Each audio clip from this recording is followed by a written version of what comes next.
नहमदुहु व नसल्ली अला रसूलिल करीम अम्मा बाद फ़ौज़ बिल्लाहि मिनश शैतानिर रजीम बिस्मिल्लाहिर्रहमानिर्रहीम। अस्सलाम वालेकुम दोस्तों, एक दफ़ा फिर हाज़िर हूँ। कल एक सवाल बार-बार मुझसे पूछा गया। कल छुट्टी थी, संडे था, रिलैक्स का दिन था, तो थोड़ा-सा रिलैक्स कर रहे थे, तो उसमें एक सवाल बहुत रिपीटेडली पूछा गया, भाई मसला कहाँ फँसा हुआ है? तो मसला जनाब यहाँ फँसा हुआ है कि एक टीम चाह रही है कि उनकी हुकूमत 1 साल और एक्स्ट्रा निकाल जाए। दूसरी टीम चाह रही है कि जनाब ऑन टाइम हो जाएँ, जल्दी के चक्कर में तो वो भी नहीं है, लेकिन ऑन टाइम के चक्कर में कि कम से कम ऑन टाइम ज़रूर हो जाएँ। 1-2 माह के फ़र्क से कोई फ़र्क नहीं पड़ता।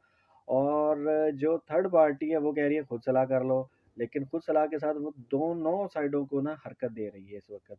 और फ़िलहाल कोऑपरेटिव सेक्टर में ये चीज़ चल रही है। कोऑपरेटिव सेक्टर से मुराद भी समझ जाइएगा कि दोनों साइडों को ताउन हासिल है भरपूर किस्म का।